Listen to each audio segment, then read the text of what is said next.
Hello guys, welcome to my new video. Champions ലീഗിൽ ചെൽസിയും ബാർസലോണയും തമ്മിലായിരുന്നു കളി. സ്റ്റാംഫോർഡ് ബ്രിഡ്ജിൽ വെച്ചായിരുന്നു കളി നടന്നിരുന്നത്.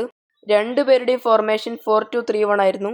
നമ്മൾ സ്റ്റാർട്ടിംഗ് 11 നോക്കുകയാണെങ്കിൽ ചെൽസിയിൽ goal keeper Robert Sanchez, defenders Malo Gusto, Chalobah, Wesley, Cucurella, midfielders Caicedo, Enzo Fernandez, Reece James, forward Estevao, Alejandro Garnacho, Pedro നെറ്റോ.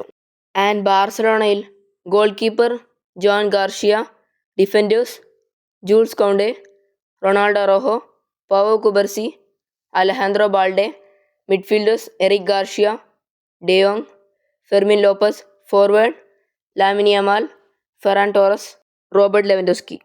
27-ാം മിനിറ്റിൽ കൗണ്ടെ ഒരു സെൽഫ് ഗോൾ അടിച്ചു. കമ്മ്യൂണിക്കേഷൻ എററിലാണ് ആ ഗോൾ വന്നത്. അങ്ങനെ സ്കോർ 1-0 ആയി. 45-ാം മിനിറ്റ് അറോഹോക്ക് ഒരു റെഡ് കാർഡ് കിട്ടി കുക്കുറെലിനെ ഫോളോ ചെയ്തതിനാൽ. ഫസ്റ്റ് റെഫറി യെല്ലോ കാർഡ് കൊടുത്ത് പിന്നെ അത് ക്യാൻസൽ ചെയ്തിട്ട് റെഡ് കാർഡ് കൊടുത്തു. കളിയുടെ 55-ാം മിനിറ്റ് എസ്തവാओ ഒരു ഗോൾ അടിച്ചു. അങ്ങനെ സ്കോർ 2-0 ആയി. എസ്തവാओ എല്ലാവരും കട്ടൊക്കെ ചെയ്ത് ഒറ്റയ്ക്ക് സോളോ ഡ്രിബിളൊക്കെ ചെയ്ത് ഗോൾ അടിച്ചതാണ്. കണ്ടുനോക്ക്. ലാമിൻ യമാലിനൊന്നും ചെയ്യാൻ പറ്റിയില്ല. അവന് നല്ലപോലെ കളിക്കാൻ പറ്റിയില്ല ഈ മാച്ച്.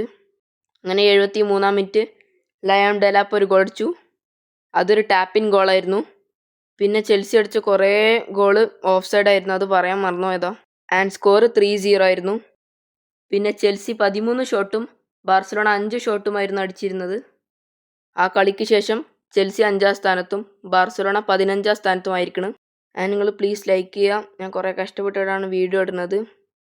അപ്പോൾ നിങ്ങൾ ലൈക്കും സബ്സ്ക്രൈബും ഒക്കെ ചെയ്യുക. അപ്പോൾ അത്രയുള്ള ഇന്നത്തെ വീഡിയോ. ബൈ.